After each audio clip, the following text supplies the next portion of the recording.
Hello बच्चों, my name is Deepak Singh, your physics mentor, और हम डिस्कस कर रहे हैं बच्चों इलेक्ट्रोस्टेट यूनिट का चैप्टर नंबर 1।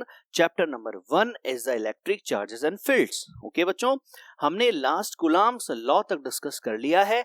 आज हम उसी कूलम्ब्स लॉ का वेक्टर फॉर्म डिस्कस करने वाले हैं। ठीक है बच्चों, तैयार हैं आप लोग? चलिए हम शुरू करते हैं। तो आज का हमारा टॉपिक होगा बच्चों that is vector form of the Coulomb's law of force.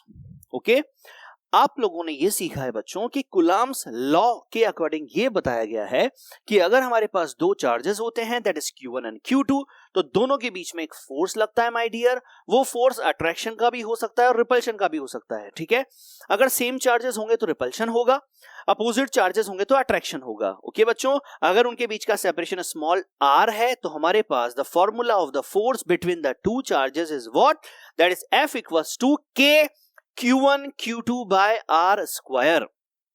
यही है बिल्कुल। चलिए, तो इसी में हम आगे चलते हैं। तो अब हम ये डिस्कस करते हैं कि एक्चुअल में सर डायरेक्शन का लॉजिक क्या है, क्योंकि फोर्स जो है सर वो तो वेक्टर क्वांटिटी है। समझ में आई बच्चों आप? तो हमारे पास डायरेक्शन का कुछ कॉन्सेप्ट अब हम समझने वाले हैं। चलिए एक एक करके हम स्टार्ट करते हैं। सबसे पहले बच्चों मान लीजिए हमारे पास एक चार्ज Q1 है, दूसरा चार्ज हमारे पास Q2 है। ठीक है बच्चों, दोनों के बीच का सेपरेशन स्मॉल r है। ठीक है ना? अब हमारे पास इस पर ये दोनों चार्जेस सेम है ना बच्चों, तो सेम रिपेल करते हैं। तो इस पर हमारे पास फोर्स किस तरफ लगने वाला है? इस तरफ, राइट। रिपेल होंगे, ये इधर जाएगा और ये इधर जाएगा, इसी का मतलब रिपेल होना होता है। बिल्कुल। तो यहां पर हम नेमिंग जो देते हैं बच्चों वो देते हैं दैट इज F12। इस F12 का एग्जैक्ट मीनिंग क्या है? तो F12 का एग्जैक्ट मीनिंग है sir on 1 by what, by 2। तो ऑन किस पर? 1 पर। कौन लगा रहा है सर? 2 लगा रहा है। तो F12 means what my dear, कि ऑन लग रहा है सर 1 पर, Q1 पर, बाय लग रहा है sir Q2। Okay my dear, तो F12 मतलब आप समझ गए ना, 1 is on, 2 means by. Done? ठीक। इसी तरह से बच्चों हम अगर इसको लिखें तो हमारे पास फॉर्मूला क्या होता है बताइए? दो चार्जेस के बीच में फोर्सेस का फॉर्मूला होता है sir K is the 1/4 by epsilon not Q1 Q2 by R square. यही होता है। अच्छा, यहां पर मैंने R क्यूब लिखा है बच्चों, R क्यूब लिखा है ना। अच्छा मुझे बताइएगा ये R क्यूब मैंने कैसे लिखा है? सबसे पहले मुझे बताइए इनके दोनों के बीच का सेपरेशन ये है R। अगर हम इसको वेक्टर फॉर्म में लिखें तो दैट इज R21 वेक्टर, यही होगा। लेकिन आपको पता है कि ये इधर आता है मैग्नीट्यूड। अच्छा, इसको कैसे लिखा गया है वो मैं आपको थोड़ा सा एक्सप्लेन करता हूं बच्चों, देखिएगा ध्यान से। तो आपको पता है कि दो वेक्टर, तो हम लिख रहे हैं दैट इज F12।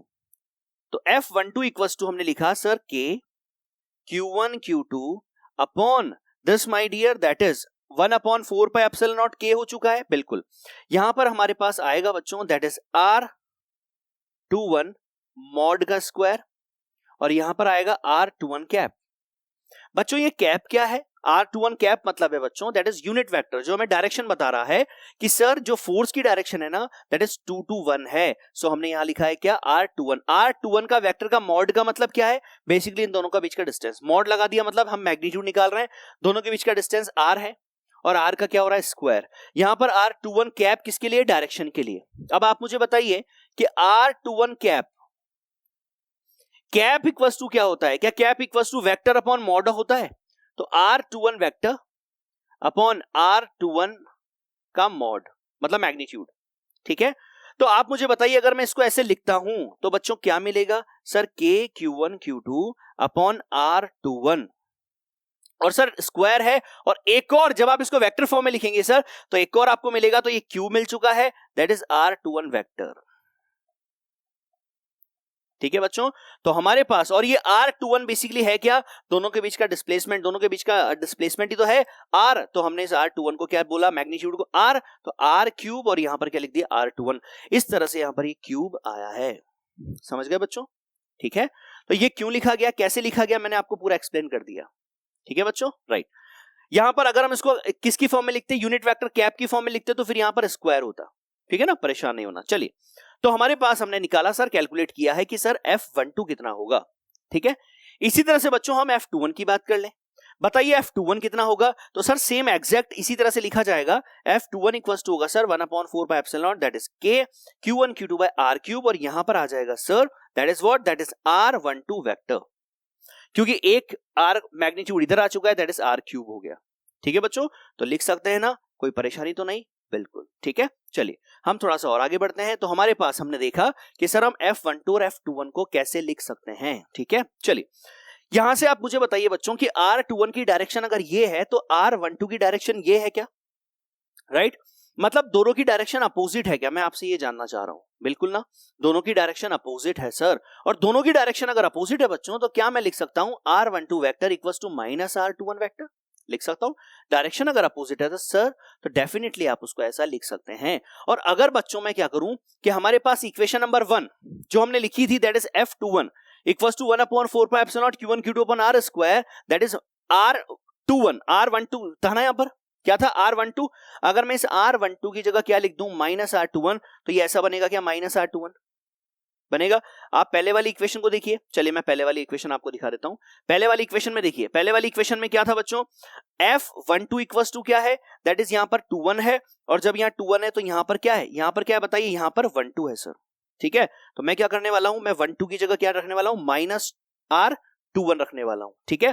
तो मैंने बिल्कुल वही किया, मैंने रखा यहां पर क्या कि सर हम जानते हैं R12 equals to minus R21। तो जैसे ही सर आप यहां पर रखेंगे ना माइनस R21, चलिए माइनस को हम आगे ले लेते हैं सर। आगे लेने के बाद ये हमारे पास अगर हम इसको देखें केवल अगर हम इसको देखें तो सर ये तो हमारे पास एक्चुअल में F12 है, ये पूरा, राइट, ये पूरा क्या है, F12 है। तो मतलब बच्चों यहां से हमारे पास मेन पॉइंट क्या निकला कि हमारे पास F21 जो होता है दैट इज माइनस, अगर हम हटा दें तो माइनस F12 होता है। मतलब जो दोनों फोर्सेस लग रहे हैं, चाहे वो ये इस पर लगा रहा है या ये इस पर लगा रहा है, दोनों फोर्सेस जो है ना वो डायरेक्शन में तो अपोजिट है। एक अगर इधर लग रहा है तो एक इधर लग रहा है, लेकिन उनकी वैल्यू क्या है, सेम, ठीक है। दैट फॉर्मूला कितना, K Q1 Q2 upon R square. वहां पर अगर हमने वेक्टर फॉर्म में लिखा है यूनिट वेक्टर को तो हम नीचे R क्यूब हमने लिखा हुआ है, ठीक है। तो वैल्यू सेम है सर और डायरेक्शन अपोजिट है। और वैल्यू अगर सेम है और डायरेक्शन अपोजिट है तो मुझे बताइए कि क्या न्यूटन का third law that is action reaction law को ये फॉलो करता है। बिल्कुल सर, ये न्यूटन के third law action reaction law को फॉलो करता है, क्योंकि सर मैग्नीट्यूड आ रहा है सेम और डायरेक्शन आ रही है अपोजिट। मेरी बात कंप्लीट है। So my dear, magnitude of force is given as what, that is F21 equals to F12, that is 1/4 pi epsilon Q1 Q2 by R square. ठीक है बच्चों, डन, कंप्लीट है, राइट। और डायरेक्शन जो है वो क्या है, दोनों की अपोजिट है, ठीक है, कंप्लीट है यहां तक, शाबाश। This is the vector form of Coulomb's law, ठीक है। आगे बढ़े, चलिए बच्चों अब हम आगे बढ़ते हैं। आगे हम बढ़ते हैं तो हमारे पास आता है चार्ज डिस्ट्रीब्यूशन, ठीक है। चार्ज को किस किस तरह से डिस्ट्रीब्यूट किया जाता है, ठीक है ना बच्चों। तो सबसे पहला डिस्ट्रीब्यूशन हम देखेंगे। चार्ज डिस्ट्रीब्यूशन को थोड़ा सा और डीपली समझने के लिए ना हम बात कर लेते हैं कि when a charge is not accumulated in some part but in spread uniformly. हम देखेंगे बच्चों कि कभी कभी क्या होता है कि चार्ज जो होता है ना वो यूनिफॉर्मली डिस्ट्रीब्यूट होता है। यूनिफॉर्मली डिस्ट्रीब्यूट होता है तो कैसी सरफेस होनी चाहिए, ठीक है ना।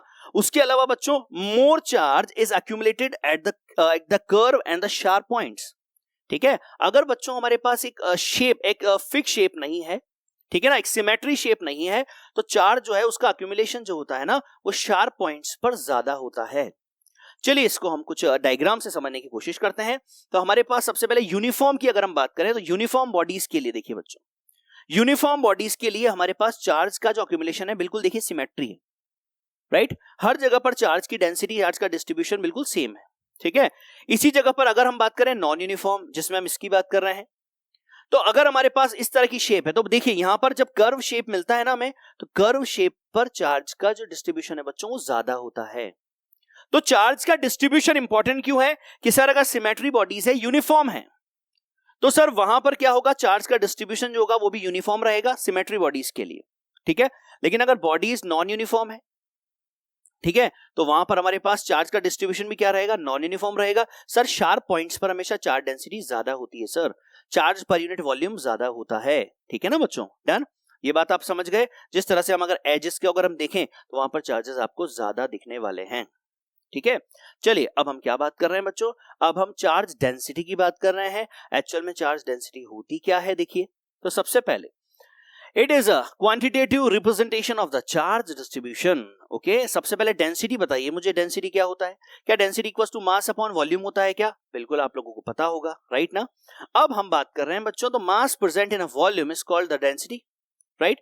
अब हम अगर चार्ज की बात करें बच्चों, तो किसी बॉडी के पास अगर चार्ज है तो यहां पर चार्ज पर यूनिट वॉल्यूम में कितना चार्ज है उसको बोलते हैं हम charge density. So my dear, that is the charge per unit volume. ठीक है बच्चों, right. So charge present in a volume is called the charge density. Done बच्चों, कंप्लीट है. तो चार्ज डेंसिटी आपने समझ ली, राइट. अब चार्ज डेंसिटी जो होती है ना बच्चों, उसको भी हम कुछ कैटेगरीज में डिवाइड कर देते हैं. फॉर एग्जांपल हमारे पास देखिए टाइप्स ऑफ चार्ज डेंसिटी में हम फर्स्ट लेते हैं लीनियर चार्ज डेंसिटी, सेकंड हम लेते हैं सरफेस चार्ज डेंसिटी, थर्ड हम लेते हैं वॉल्यूम चार्ज डेंसिटी. ठीक है, थोड़ा सा आपको इंट्रोडक्शन देता हूं. लीनियर चार्ज डेंसिटी का मतलब होता है अगर जो चार्ज है वो लेंथ में अगर डिस्ट्रीब्यूट होता है तो वहां पर हम बात करते हैं चार्ज पर यूनिट लेंथ की बात करें तो वहां आती है linear charge density. Charge per unit surface की बात करते हैं तो वहां आती है सरफेस चार्ज डेंसिटी. और चार्ज पर यूनिट वॉल्यूम, अगर स्पेयर है हमारे पास, एक सॉलिड स्पेयर है, तो उसमें चार्ज कैसे डिस्ट्रीब्यूट होता है अलोंग द वॉल्यूम, तो चार्ज पर यूनिट वॉल्यूम क्या होता है, वॉल्यूम चार्ज डेंसिटी. चलिए एक एक करके हम इसको डिस्कस करते हैं. सबसे पहले हम लीनियर चार्ज डेंसिटी की बात कर लेते हैं. So that is the charge per unit length. Okay, ये क्या है बच्चों, तो हमारे पास सबसे पहले लैम्डा, इसको आप लैम्डा से डिनोट करते हैं, ये बात अच्छी तरह से दिमाग में सेव कर लीजिए. लीनियर चार्ज डेंसिटी को लैम्डा से, सरफेस चार्ज डेंसिटी को सिग्मा से और वॉल्यूम चार्ज डेंसिटी को रो से. ठीक है, चलिए. तो लैम्डा इक्वल्स टू हमारे पास होता है बच्चों चार्ज पर यूनिट लेंथ, ये मैंने आपको स्टार्टिंग में बता दिया. ठीक है, अब हमारे पास फॉर अ रॉड, मान लीजिए हमारे पास एक रॉड है बच्चों, ये रही. इस रॉड के पास लेंथ है ना, लेंथ है केवल. अगर इसके पास केवल लेंथ है तो यहां चार्ज का जो डिस्ट्रीब्यूशन होगा वो अलोंग द लेंथ ही तो होगा. अरे भाई, केवल लेंथ अगर है तो चार्ज का डिस्ट्रीब्यूशन अलोंग द लेंथ होगा, और अलोंग द लेंथ होगा तो वहां पर चार्ज पर यूनिट लेंथ को क्या बोला जाता है, लीनियर चार्ज डेंसिटी बोला जाता है. समझ गए, राइट. तो हमारे पास यहां पर लैम्डा इक्वल्स टू हमने बोला that is Q by L बोल दिया. ठीक है, फॉर अ सर्कुलर रिंग, मान लीजिए हमारे पास रिंग है. इसी रिंग के लिए हमारे पास कहां है, मान लीजिए हमारे पास चार्ज डिस्ट्रीब्यूट है, तो हमारे पास चार्ज डिस्ट्रीब्यूट है तो Q अपॉन L होता है ना. L बताइए क्या होगा, L हमारे पास होगा सर 2 पाई r. तो लेंथ ऑफ द रिंग होती है सर 2 पाई r, तो डेफिनेटली यहां पर आ जाएगा दैट इज 2 पाई r. ठीक है, डन. यहां पर charge on a small element upon that is the length of element. हम ये भी बोल सकते हैं बच्चों कि छोटे से charge on a small element that is dq by dl. आप इस तरह से भी इसको लिख सकते हैं. ठीक है, कैसे लिखा मैंने, क्या बोला, ये हमने अभी बोला था कि the linear charge density is what, that is charge per unit length. ठीक है, तो यूनिट लेंथ मतलब dl, पर जो चार्ज होगा वो भी छोटा सा होगा, दैट इज dq. ठीक है, तो dq बाय dl भी आप लिख सकते हैं, राइट. इसकी यूनिट बताइए बच्चों, चार्ज की कूलाम होती है कूलाम पर मीटर. ठीक है, इसकी डायमेंशन बताइए, सर चार्ज जो होता है उसकी डायमेंशन होती है दैट इज 80, राइट. हमारे पास dl मीटर, मीटर की l ऊपर आएगा तो that is l minus 1 m0, that is l. a हमारे पास क्या होती है 80, so that is a. Current का डायमेंशन क्या होता है a, तो यहां पर क्या आ जाएगा a. ठीक है, a1 t1. समझ गए बच्चों, डायमेंशन कंप्लीट है, शाबाश. तो ये है हमारे पास linear charge density, that is charge per unit length. ठीक है, डन. इसके बाद हम चलते हैं बच्चों सरफेस चार्ज डेंसिटी सिग्मा पर. ठीक है, सिग्मा क्या है, तो sir charge per unit area जो होता है ना वो सरफेस चार्ज डेंसिटी होती है. ठीक है, यहां पर हम बात कर लेते हैं a surface has only area, so my dear that is the q by a. ठीक है, फॉर अ डिस्क की अगर हम बात करें तो डिस्क के लिए बताइए हमारे पास रेडियस अगर r है, चार्ज q है हमारे पास, तो बताइए इसके लिए हमारे पास सिग्मा कितना होगा, तो वो होगा sir q by a. a is what, that is a is the sir pi r square. ठीक है बच्चों, इस तरह से हमने क्या कैलकुलेट कर लिया, इसके लिए सरफेस चार्ज डेंसिटी को कैलकुलेट कर लिया. बिल्कुल सेम जैसे वहां हमने लिखा था उसी तरह से हम यहां लिख सकते हैं कि charge on a small element upon what, that is area of element. तो that is sigma upon that is the dq upon dA. ठीक है बच्चों, राइट. यूनिट बताइए sir coulomb per metre square. Dimension की अगर बात करेंगे तो हमारे पास आ जाएगा सर l-2 m0. i की जगह आपको पता है बच्चों a आता है, a1 और t1. डन. ठीक है, ये हो चुका है सरफेस चार्ज डेंसिटी. अब हम आते हैं कहां, वॉल्यूम चार्ज डेंसिटी पर. वॉल्यूम चार्ज डेंसिटी को किससे डिनोट करते हैं, रो से करते हैं. अच्छा बताइए वॉल्यूम चार्ज डेंसिटी क्या होता है, sir this is the charge per unit volume को क्या बोलते हैं, वॉल्यूम चार्ज डेंसिटी बोलते हैं. ठीक है ना, इसमें हमारे पास स्फीयर हैज अ वॉल्यूम. मान लीजिए स्फीयर की अगर हम बात करें तो हमारे पास क्या होने वाला है, रो इक्वल्स टू होगा सर q बाय v. यही होगा ना, बिल्कुल.